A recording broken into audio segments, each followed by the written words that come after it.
Hi, I'm Yolanda and this is Speak On. Today we are talking about men's mental health and I wanted to start with some stats.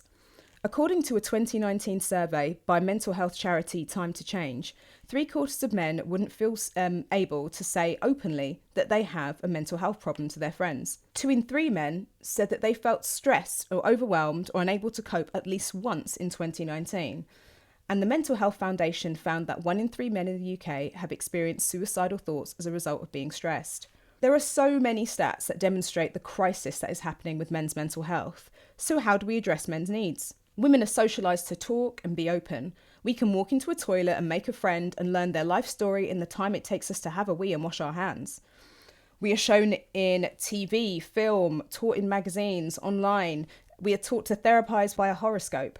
And we have whole shows dedicated to opening up. The View, The Talk, The Real, Loose Women. We even have our own panel shows on Speak On. So how can we help men? I don't mean as women because, we've all got a lot to do, but how can everyone help men?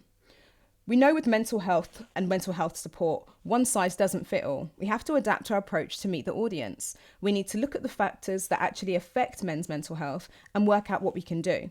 Today, I am joined by DJ, producer and founder Andrew Ferguson, aka Nomine, previously known as Rage and Outrage. This drum and bass legend has been active since 1995 and now focuses on teaching and guiding the next generation of artists through education and bass, which are amazing events and workshops. He is also a mental health advocate who talks openly about his own experiences in the hope that it will help others. Welcome, Andrew. Hello. How you doing, hun? I'm good. Thanks for having me. That was a great intro. Thank you. Oh, wicked. Well, to be fair, you've had a great career. There's a lot to say. So, you've done a lot of things. How are you doing and how's this year been treating you? Yeah, it's good. I mean, under the circumstances, I can't complain really. Mm-hmm.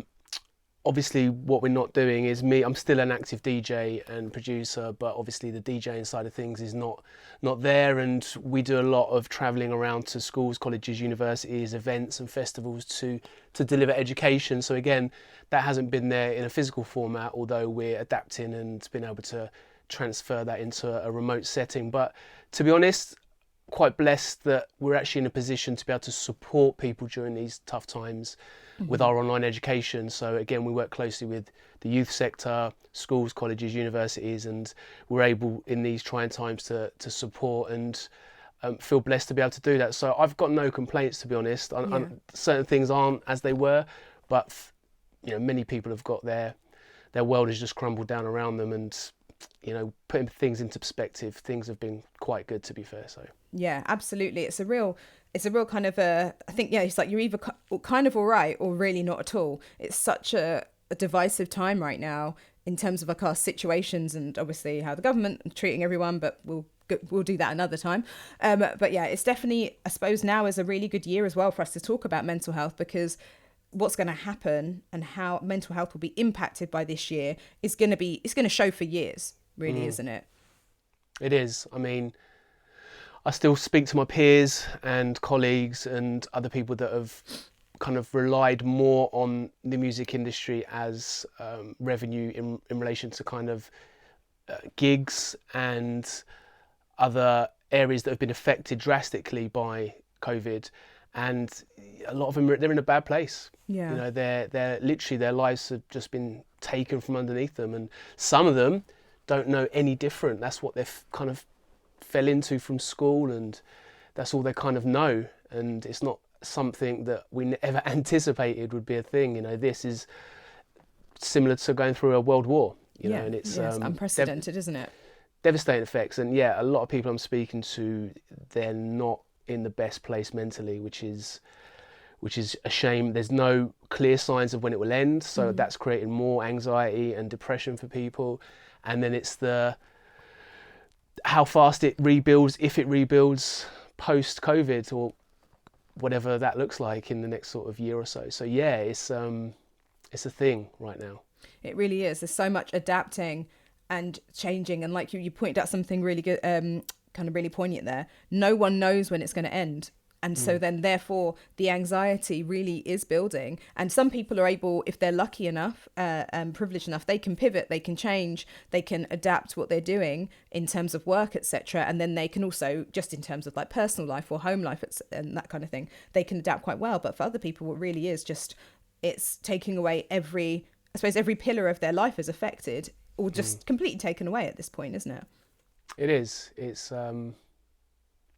tough. It's Yeah. tough. It really is. Yeah, definitely. And which is why, you know, I really wanted to have this kind of time to really focus on mental health. And we've been doing these mental health like online discussions and talks. But I really wanted to spend November talking about men's mental health, because it is something that, you know, we are having a mental health crisis when it comes to men. So those stats that I mentioned at the top of the show, talking about, you know, the fact that 3/4 of men don't feel able to open up, 2 in 3 feeling stressed. Do you identify with any of those stats, or have you in the past? Yeah, both personally and my experience as a university lecturer. I was FE and HE lecturer for 6 years, and I was always open about kind of mental health. Like, you know, you start a new academic year, you introduce the learners to kind of the procedures and the way things work, and then you talk about the support systems that are in place for kind of maybe finances or careers. And then you get on the topic of, you know, mental health and say, you know, if there's ever any issues, we have a system here. And unfortunately, most of my learners were male in music technology education, which was a shame. We did have females, and this is something that, again, is another topic in like the music industry and other industries. But mostly it was predominantly males that were kind of in their 20s. And whenever I mentioned mental health, I'd be looking up, but their heads were looking down. And I'd never get eye contact. And it was just, I get it, because I was once in that, you know, from a personal perspective, that was me, where, you know, before I was open, I feared it, because one, I was a teacher, I just got into teaching, I didn't want to be judged for maybe not being able to do my job as the person, the authority, the teacher that's there that's supposed to support. So I was reluctant to, you know, stare it in the eyes, if you like. So it was all every year, you know, whenever I spoke about mental health, even I'd talk about my own, I'd share my own experiences to try and, you know, ease the situation and let people know they're not alone. But always it was eyes down, and we'd have people drop out for mental health issues. And it was just like, we've got this system in place, but people would drop out because they didn't feel like they could be open, and it got the better of them, like it does with a lot of people. So yeah, both from a personal perspective and as a teacher, I've seen it my whole life. Yeah. Well, tell us a bit more about your personal like journey with mental health. So I always believed I was a shit student at school. I wasn't very academic, and I struggled to focus and read. Like I'd start to read a page of a book. I can read the words, but it never soaks in. And I'd always get halfway through a page of a book, and my mind would be, it had already gone a million other places during that time of reading that half a page. I never really got, my parents were like kind of supportive in a sense. Have you done your homework? I would just say yes when I hadn't. They didn't sit me down, and, you know, I think maybe it was a generation thing. I don't know, or, you know, maybe not. But I just remember just blagging that I'd done my homework, trying to find someone to copy from before it was due in at school, and then just wondering why everybody else was seemingly able to kind of tackle these challenges and I couldn't. And, you know, exams, sitting on a table against a clock, which I don't believe is any way to judge somebody's intelligence or skill level. I thought that's rubbish, to be honest. But, you know, I'd always wonder that I'd always knew something wasn't quite right, and I didn't feel stupid. Like I didn't feel like I wasn't intelligent, but I don't know, there was this resistance that I couldn't quite work out. And teachers would often say either he's lazy or he's intelligent but doesn't use it, he's easily distracted. And so from an early age I always had that stuff going on, and it turns out that was chronic anxiety, and I didn't know it. It was before labels were being put on things, and I only realised later in life. But yeah, that was the kind of start of it, really, where it was the anxiety was there, and I didn't realise what it was and how it was affecting me, but I knew something was wrong. Yeah. You know, and that was kind of the start of it. And then coming from a family of alcoholics, substance abuse, stuff like that. My dad was an alcoholic, mum was anorexic. They met in rehab, so quite a colourful kind of past and things that were being dealt with. I got kind of half brothers and sisters that are alcoholics, in and out of prison. One of my half brothers died of drug overdose, and you know, I fell into drinking very early. Like, well, I'd say very early. I think I was one of those kids in the park drinking cider at 13. Yeah. But I realised that there was something going on there as well, because the next day I'd kind of wake up still a bit pissed, and you know, you got that little buzz the next day, and then kind of early afternoon I'd be like, let's get back on it to my mates, but then that started to get earlier and earlier, and the binge drinking was a thing for many years. And then from that, obviously self-inflicted, and realising that the alcohol suppressed anxiety, I often binge drank to suppress severe anxiety, or sometimes even excitement, or even celebrating being anxious through achieving certain things and wanting to suppress it because I couldn't really deal with it face on, and realised that the alcohol was a temporary way of suppressing those anxious thoughts. And I got caught in a bit of a rut with alcohol, which then led on to depression, and you know, anxiety and depression are linked anyway. My dad passed away 19 years ago now, but I was a part of that kind of those end moments, trying to resuscitate my dad before the ambulance came, and stuff like that. And that led, that period led to depression, because I didn't go to bereavement counselling like my mum did or anything. I just kind of drank for 3 weeks, and that kind of bottled it all up. And then there were kind of moments or periods of my life post that situation that I had kind of depression, and often taking myself down to A&E with just severe anxiety. And you know, some of it was self-inflicted, drinking and living the DJ lifestyle, running around the world where you can have anything on a plate. You know, my DJ rider was a bottle of vodka and 10 beers for many years, and that's just That's wild. that's ridiculous in itself, you know, for someone that loves to drink like me. And then, you know, the alcohol led on to other things, other drugs, cocaine, ecstasy, stuff like that. But I was mainly a drinker. But I got caught up in this rut of anxiety, depression, self-inflicted mental health, and that's kind of the journey in a nutshell. I no longer drink alcohol, haven't touched a drop in 7 years, haven't touched any drugs in 7 years. Realised that really wasn't for me. And my mental health is in a much better place. I did realise that a lot of it was self-inflicted. But going through therapy and trying everything, the drugs, CBT, group CBT, one-to-one, psychotherapy, which actually was the best thing for me that I found that worked. I realised that the anxiety stemmed from a lot more stuff from my childhood. Like, my dad would always yell. He never spoke. He yelled everything. He was just a 6-foot Glaswegian, just shouted and swore everything. Not always kind of in a nasty way. It was just his mannerisms. And you know, growing up like a lot of us did, with the threats of, you wait till your dad gets home, and living in that fear, I realised that a lot of that, living in that fear and that kind of that world, contributed towards my anxiety. But I found out I had anxiety, and I found out that what it was, and then I started to develop kind of ways to cope with it. But yeah, that's the kind of journey in a nutshell. Yeah. Wow. And then what happened 7 years ago then to make you think, okay, that's it, no more drinking, no more drugs? What was the catalyst? I got told I would die if I carried on. Okay, wow.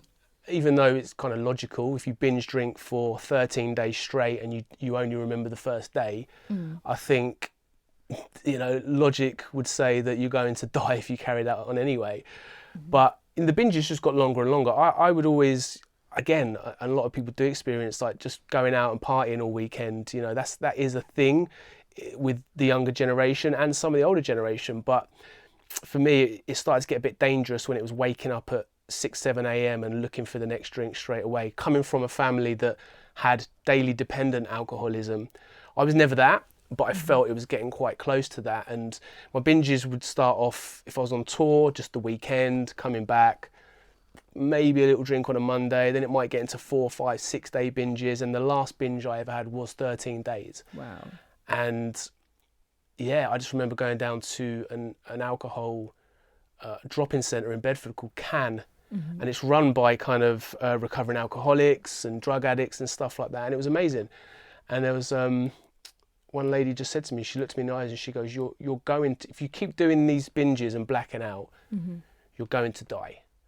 Yeah. And that, I just remember how, because of this, because I was feeling at my lowest, I'd been into A&E a few days before that, like saying I want to tear my stomach out because the anxiety is so much, and I was drinking to suppress it, then the alcohol was causing more anxiety, and it was just this vicious circle. I was feeling so horrible coming off the alcohol. Took myself down there, and to hear that when I was feeling like I was in such a dark place, it really resonated. And that was it. I haven't touched a drop since. I haven't even, if I think about it, it makes my stomach turn. So it's not even like I'm trying not to drink. There's something that clicked then that I just said no more, and I haven't. And that is, a big part of alleviating some of my mental health issues, because I do believe a lot of it is self-inflicted, but then we try and self-medicate and stuff like that, and that's where the vicious circle starts, because anyone that might smoke weed, it makes them feel calm, and it can have, for some people, some positive effects, but then people get caught up in this thing where they need it, and as with alcohol, and then it just becomes this self-medicating, self-treatment sort of situation that can actually do a lot more damage than good. And that's where I was. So just by knocking that stuff on the head, I'm in a much better place. I still suffer every single day from anxiety. It's never going to go away, and I've accepted that, but I do kind of have ways to cope. But yeah.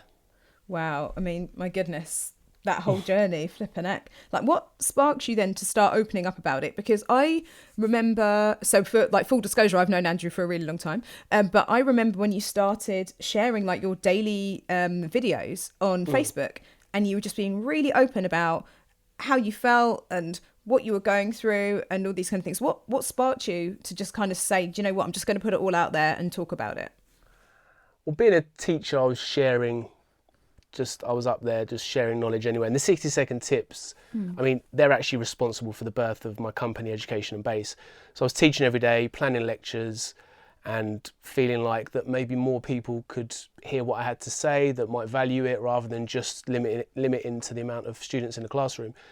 But then, as I said, I'd often talk about mental health in the classroom as a thing.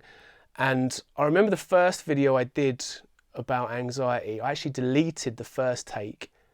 I'd recorded it on my phone, posted it on Facebook, and then took it down a few seconds after, because I was like, if my colleagues see this, is it gonna jeopardize my job? What are people gonna think? And then I just thought, no, you know what? Fuck it, I'm gonna post it. And it ended up getting 20,000 views. I went into work the next day, my colleagues and had seen it and just said, big up. Some students had seen it, because a lot of them, through choice, decided, found out I was a producer and followed social media and stuff, and obviously they're kind of in the circles as well. And it was just nothing but kind of admiration for the situation, and it then encouraged others to kind of start talking, like my peers that I was teaching with. I know exactly, I resonated with everything you said. As a teacher, it's tough, because teachers, man, like I think 45%, and these were the stats when I was doing my teaching degree, I don't know if it's the same now, 45% leave in the first 3 years never to return. Wow, really? Because it's so tough. It's such a tough job. My goodness. And it's like they're slammed against the wall. They've got all this criteria, and everything else seemingly comes first before the actual teaching. It's like all these boxes need to be ticked, and I get it. But then you've got cutbacks and teachers put into classrooms to teach things they're not comfortable with, and or that are not well versed on, and so it's no longer the expert delivering, it's just somebody that's there because they're on a contract, and all the part-time staff, the specialists, are gone, and then it's this watered down version, and teachers are slammed. Like, a 40-hour contract, you're working 80 hours, there's no two ways about it. Yeah. It's so I didn't even tough. think about that. you know, you're marking, you're planning, you're then got meetings, and it's just like, and people think, oh, you know, you must get all the holidays off, and no, not at all. Like, we had to go in on the holidays unless we booked our vacation time, and even then, when we went in, there was planning, course writing, like abundance of like preparation, and it was very, very tough. So all of my peers were like, you know what, we hear that, we get it, we feel exactly what you were saying. And then students in a similar way, they were kind of opening up. So once I realised that it encouraged others to kind of be open and that were supportive, I was just like, yeah, it was just, and I get so many messages. Sometimes they're,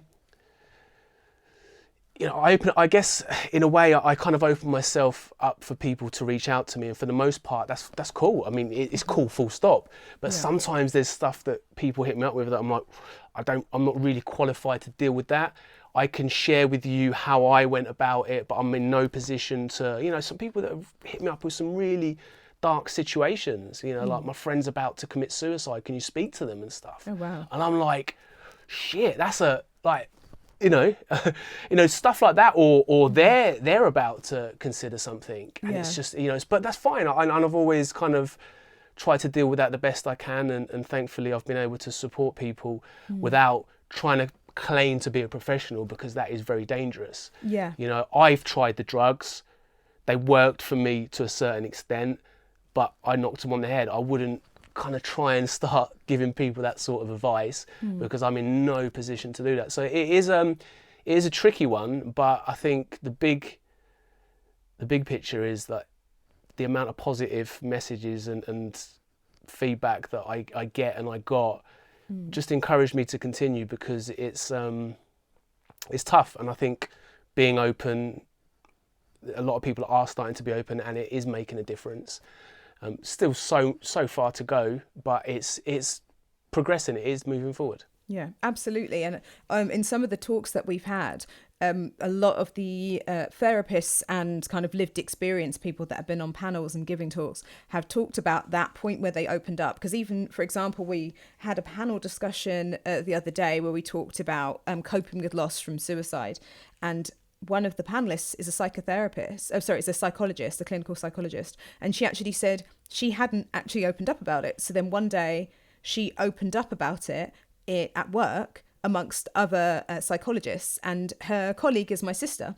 And she actually said, oh, the same thing happened to me. And then other people were able to say it. So even within the mental health professions, there's still a certain element of keeping things to themselves. And the moment that they do open up, even amongst each other, they were able to have this open discourse about it and talk about it, and I suppose normalize talking about it. And that's something that's kind of been a running theme through the sessions that we've had, where people talk about the moment they open up. And even myself, when I started talking about this is what happened when I was like grieving, and this is what happened when I had like a hideous breakup, then it opened not a floodgate, it opened a very good measured gate, but it did open up.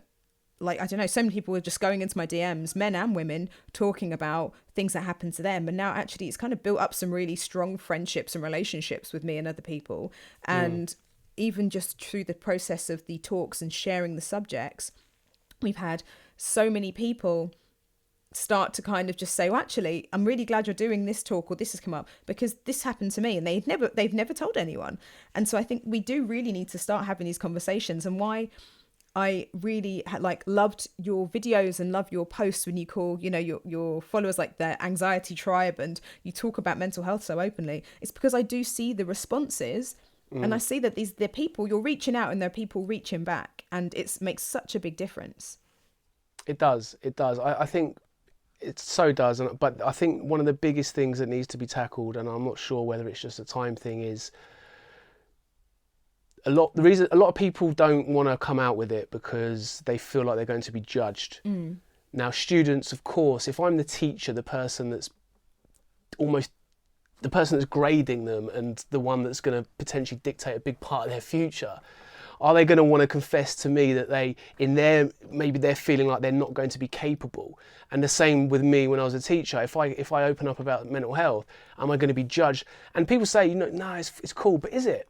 Is it for some people cool that someone in their workforce has severe mental health and they're going to take a lot of time off and they're not necessarily going to be able to tackle their job as efficiently as they think they need it or whatever. You know, is it really okay? People say it is. And I think a big thing is it really does need to be okay. Yeah. Like from leadership, from teachers, from workforces, because yeah, of course, if you've got a team and a big percentage of that team has mental health issues, no, the team's not going to function as you probably would dream it could. But I think, yes, some people would have some issues with that and maybe not be open about it. And I think that's because I've been a part of companies or done consultancy for companies, and I've heard people talking about other people that have got mental health or students that have got mental health, you know, and it is sometimes judged negatively. And I think that is a big part of it that needs to be tackled, educating the people that potentially are judging people for this just because they haven't experienced it and they don't understand it. Because it is that. People used to say to me, it's a classic, what have you got to be anxious about? And it's the worst thing you can say to someone, like, yeah, but you're cool, man. You're doing this, you're going around the world DJing, you've got a company, you've got a family, you're cool. Or what have you got to be depressed about? It's because they're only, and I get it, because people don't understand, and it is like what they see in front of them. Even if you say you're not kind of feeling good, they don't know what went on in your childhood. You don't even know what went in your childhood. So it's like sometimes you can't say why, or you can't explain the depth of it. So I do get it, but I think that is an area that needs to be tackled as well, like helping people to understand that have never suffered, because they are the ones potentially judging that might, you know, judge and potentially kind of work situations to get rid of people and stuff like that, you know? And I think that needs to be tackled. Yeah, absolutely. I think so much of it is about educating others, because my sister's a clinical psychologist, and she says, everyone is on a spectrum, on a scale somewhere. So I think even when people think there's maybe nothing going on, or they think, oh, I'm fine, that person over there though, they don't realize that maybe there is something that's going on in them. They just either they can function as to a certain extent, or they just haven't recognized it. And I think opening these conversations really helps, because I saw firsthand as well what it was like when people couldn't cope with what was going on with me. And mine was about grief, which should be pretty textbook. People died, so she's sad. And I've always known how much people misunderstand mental health, because there are people in my family that have mental health issues, and so many of my family actually work in like health services. So I've always known that it's a thing that people do. But it was so apparent to me during that time, when genuinely through that process of going through all those changes and everything happening, I lost friends, which is really common in grief. Like if you go through grief, chances are you're going to lose a portion of your friendship group, because they can't cope with some people don't understand. Some people were frightened of it, much like with mental health, they're frightened of grief, and they don't know how to cope with how it manifests itself. And so then they'll just kind of back off or retreat, or sometimes genuinely just be dickheads. So it's a thing that I saw firsthand, and I just thought, oh my goodness, what must this be like for other people? And that definitely sparked me trying to think, okay, I need to understand everything more. I need to be more open, because I felt like I was, but even I wasn't. So it's great to have these conversations, to take people who are really, really narrow-minded about it and are really closed off to it, to kind of bring them into the conversation and realize that people are going to have, lots of people have mental health issues, and we just need to learn what it is and learn how to communicate with each other and kind of be compassionate as well, don't you think? Yeah, and I think you hit it on the head. We need to bring those people into the conversation, because it's, you know, it's okay talking amongst ourselves, but it's the right people need to be getting the information, because they're the ones that are potentially causing issues and restricting things from developing further. But no, definitely. Yeah, absolutely. So you talk about having like anxiety. How do you deal with it day to day? Kind of what's your routine, and how does it manifest itself? I probably don't deal with it in the best way, to be fair. I mean, I do a lot of exercise, always have done. That's definitely helped me. I mean, I've gone to the gym my whole life in some shape or form, and I don't feel right when I don't. So I'm lucky in a way that I've embedded that into my DNA. It doesn't feel right if I don't work out for a certain amount of time. So it's been there. I've always run, gone to the gym, done some Thai boxing, whatever. I'll always do something, and that is it is a bit of a cliche thing, but it is so true. Like, you know, fitness helps depression and anxiety. It so does. Like going on a long run, it's great. It hurts, but you know, for the brain, it just flushes, everything's just flushed out, and you know, you're just creating that positive stuff. So that has been a big thing for me. Obviously knocking the self-inflicted stuff on the head, because a big part of it was that. But then, so I never stop. I'm a million miles an hour. Last time I went to the hospital to see a doctor, they suspected type 2 ADHD. I didn't get tested on it, but these things always come in clusters of, like, you got anxiety. I think I've got a bit of dyslexia, because I can prove something a million times and there'll still be kind of letters not quite right or something wrong that I haven't clocked, partly down to my concentration as well. So I think I've got a bit of dyslexia. But keeping myself really busy has certainly helped, but I know it's not the best thing to do. I lived in Thailand for about a year, back and forward, working on a project out there. And I was being there, I became familiar with Zen Buddhism. And I'm not Buddhist at all, but I kind of grew to appreciate and love what they live by, you know, living in the now. Big fan of Alan Watts. Alan Watts got me through some tough, like just on YouTube, binging on Alan Watts, got me through some tough times. I nearly had a nervous breakdown when I did my master's degree, because I'd gone from not even a GCSE, leaving education for 20 odd years and then going into a full-time master's in 1 year. Yeah. It nearly killed me, you know, but Alan Watts, meditation, I did, as I said, being aware of kind of, or familiar with the way of Zen, just appreciating the now, because obviously with anxiety, you're a million miles ahead. Depression, you're kind of dwelling on the past or kind of trying to foresee something that hasn't happened yet and feeling down about it. And the same with anxiety, it's trying to predict something that hasn't happened or putting your mind in a situation that doesn't exist. So being aware of that, and unfortunately a lot of it's become so, you know, mindfulness and stuff like that, it's become such a thing that feels like people are pushing it as a more like a business and stuff like that, that it's almost taken the shine off of what it can actually do, the power of it. Yeah. And it's the same with like quotes. You get these cliche quotes like Rome wasn't built in a day, but it's because we're kind of familiar, but this, like, those little kind of gems that have been around for like hundreds of years, those quotes, and they're the ones I latch onto the most, because they're there for a reason. They've been around for all these years for a reason, but we kind of just say it and do it in passing. And I feel like it's kind of happened with like mindfulness and stuff like that, but being mindful, you know, trying to kind of stop. I don't stop. I fill my day with activity and challenges and goals and stuff like that for the most part.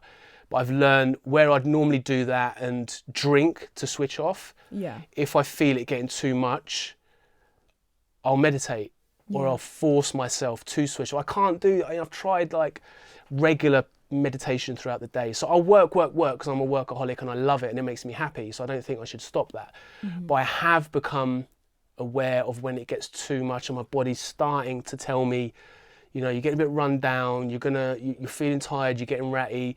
You know, it's time for you to kind of just rein it in, meditate, go for a walk and not run. You don't always have to be running, not Forrest Gump. Yeah. You know, you can walk, it's okay to walk and just look around and stuff like that.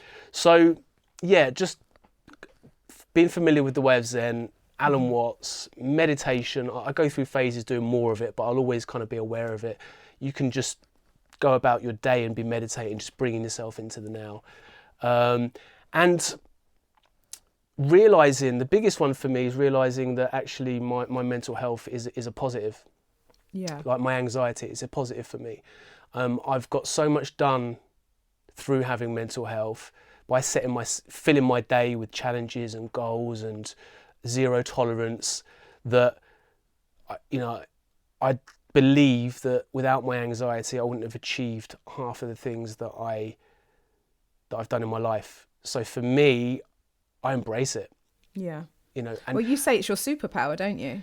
Yeah, I do. And before I go into that, just the biggest and the best thing that ever worked for me in mental health was just knowing what was going on with me and understanding it. Looking in, like, when I got diagnosed with chronic anxiety, I was like, okay, cool. I've got something. There is something that I suspected. Yeah. Because I was getting butterflies. I've 24/7 got butterflies in my stomach. Sometimes the type of butterflies you have maybe when you was a kid on Christmas Eve when you can't sleep. I just thought it was kind of normal and excitement and stuff like that. My therapist said they were anxiety attacks.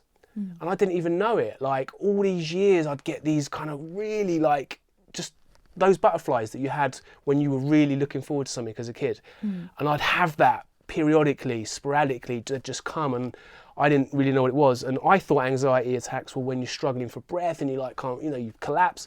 No, he said you've got chronic anxiety. So just by knowing that, digging into the past with him, one-to-one therapy was great for me. And then looking into anxiety and what it is, those things, all of that is kind of what's contributed towards me being able to at least go about managing it. But yeah, you're right. For me, it's my superpower. Like, honestly,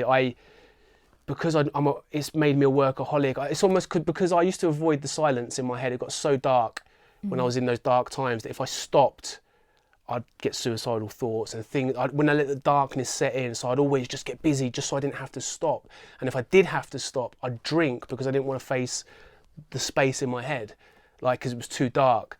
Now, like I said, I work, and yeah, it's a superpower. So my energy levels, my excitement, my passion is all a part of my anxiety.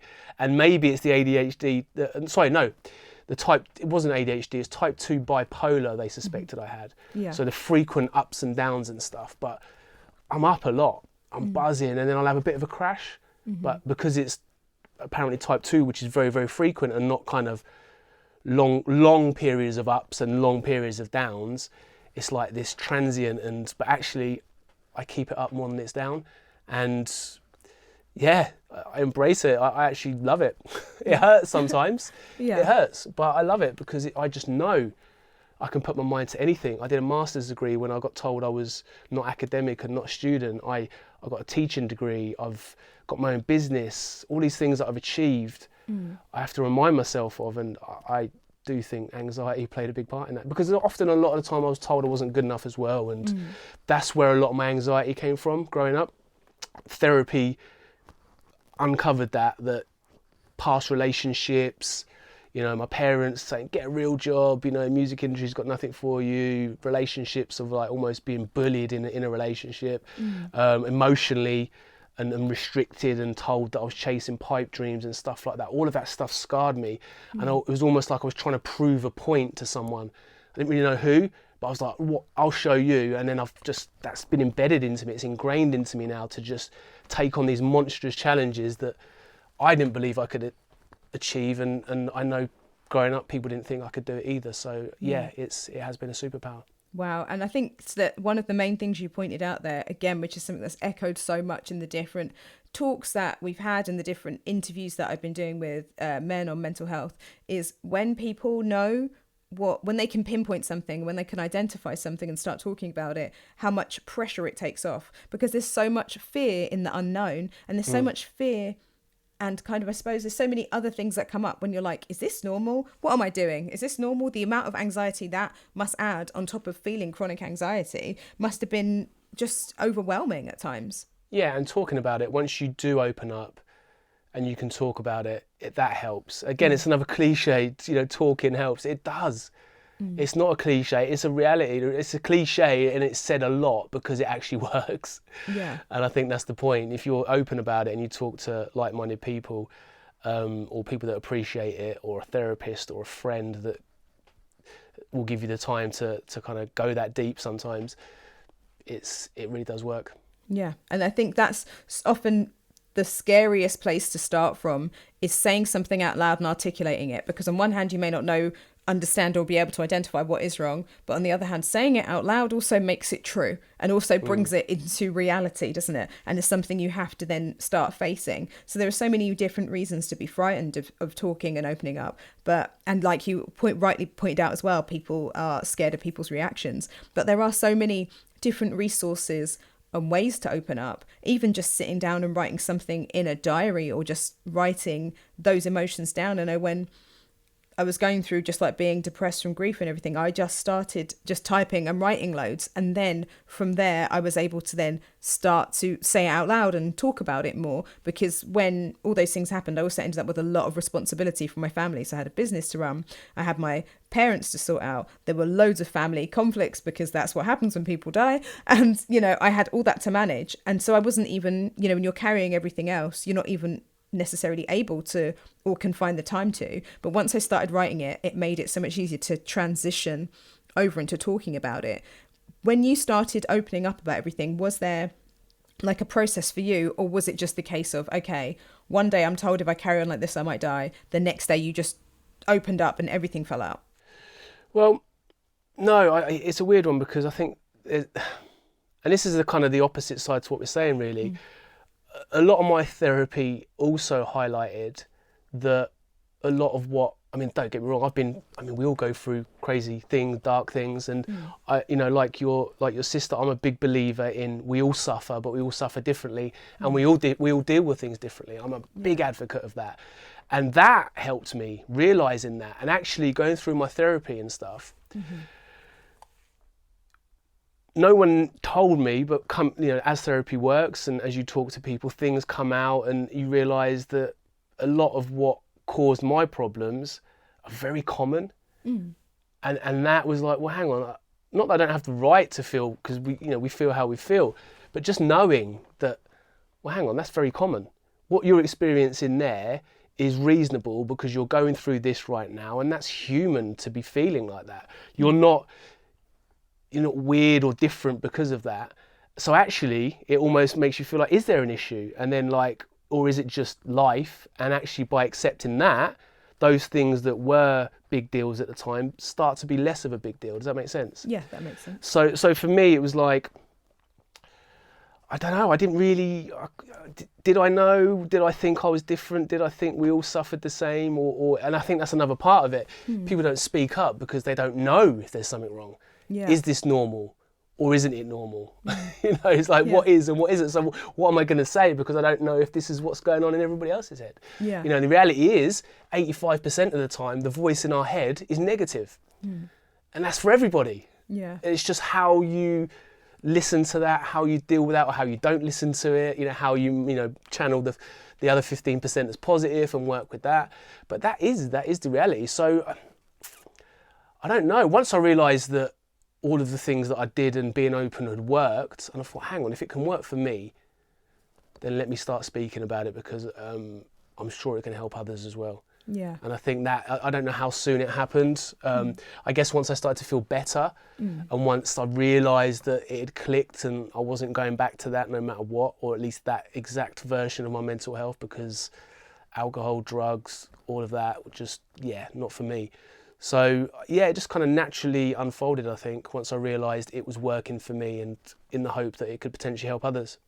Amazing. And how does anxiety affect your relationships? Just realised earlier you talked about how it affects work and how it kind of spurs you on and helps you set goals and kind of achieve what you've achieved. But how does it interact with relationships? And that could be friendships or romantic relationships.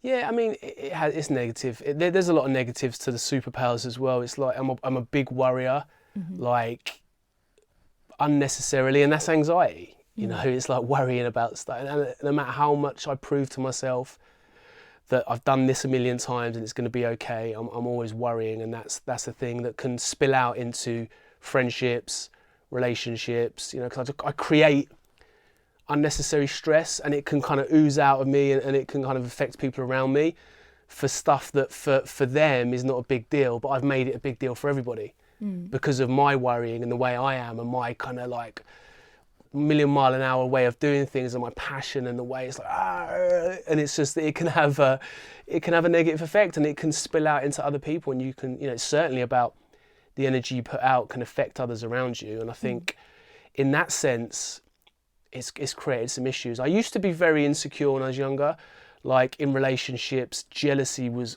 awful. Now, the total opposite. Jealousy doesn't touch me at all in any part of my life.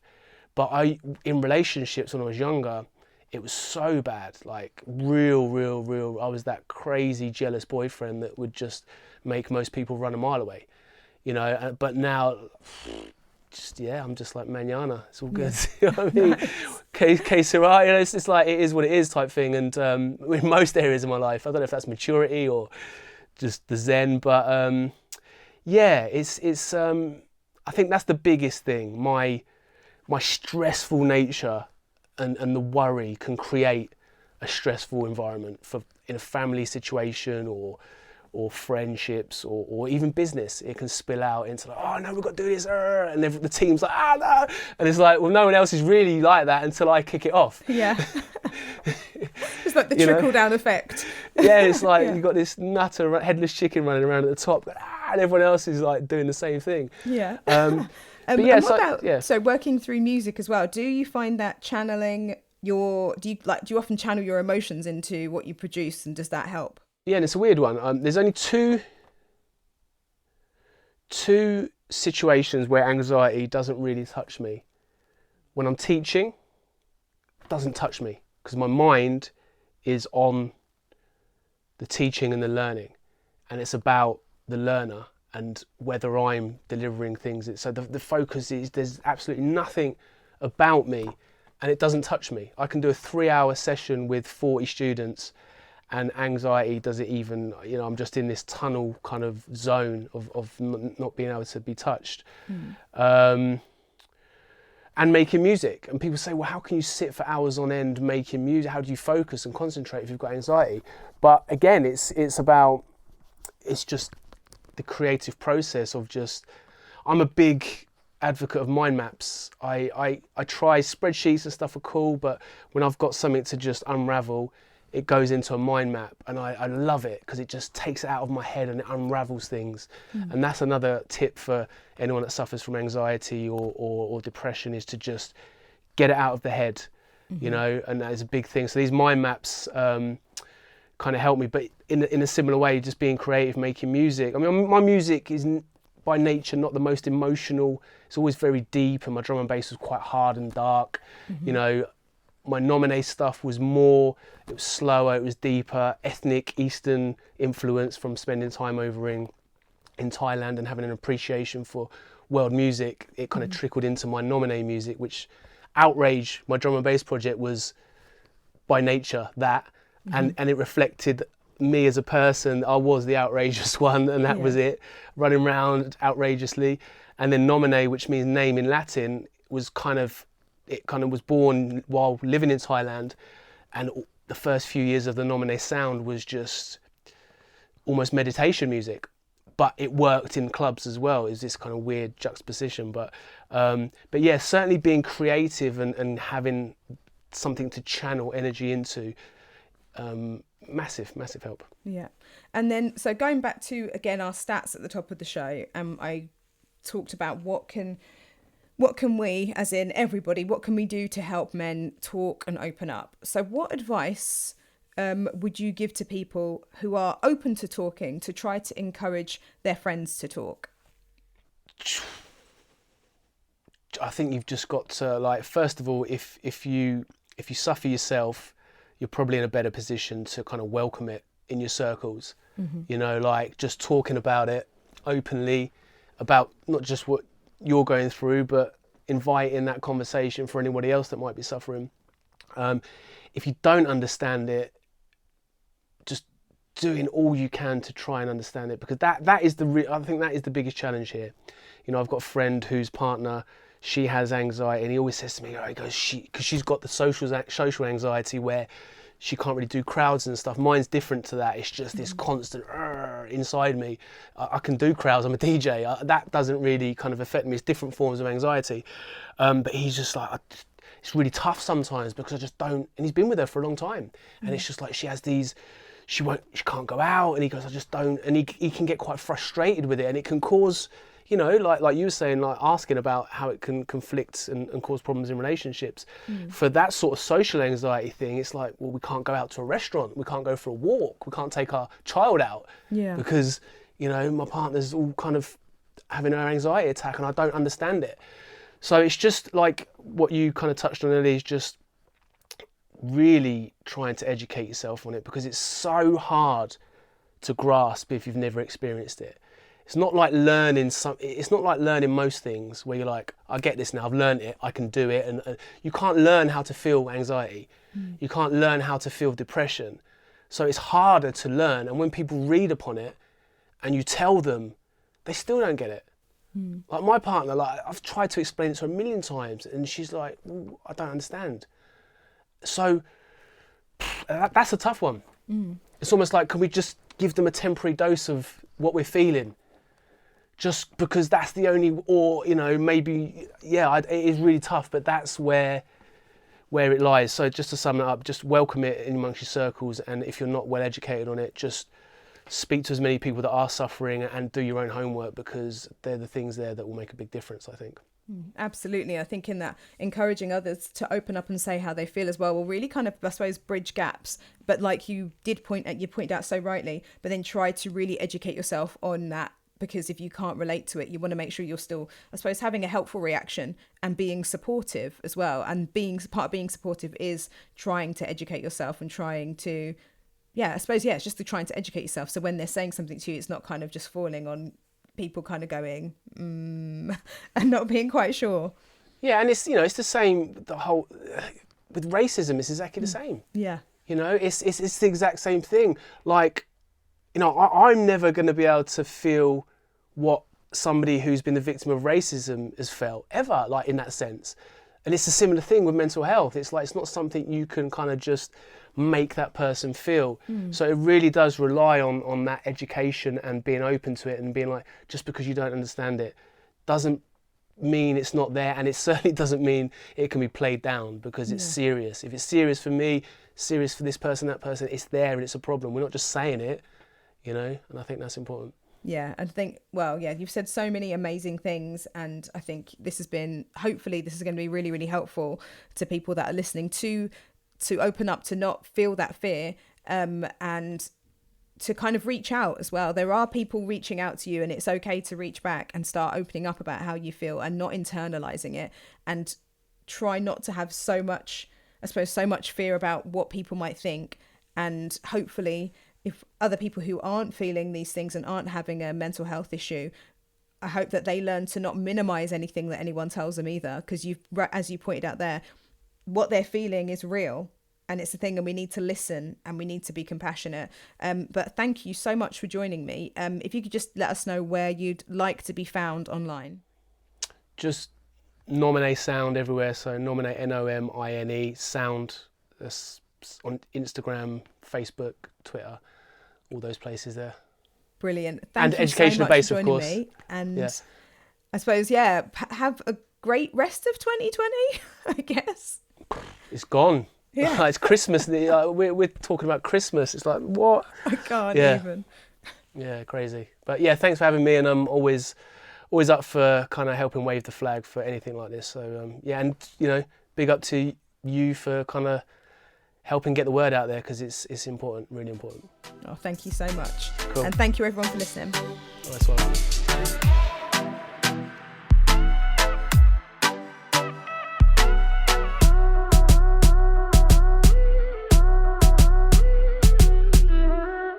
Thank you for listening to Speak On. Make sure you like, subscribe, and share with your friends, family, co-workers, strangers in the street. To find out more about us, including our upcoming events, head over to Instagram, instagram.com/speakon_. Bye!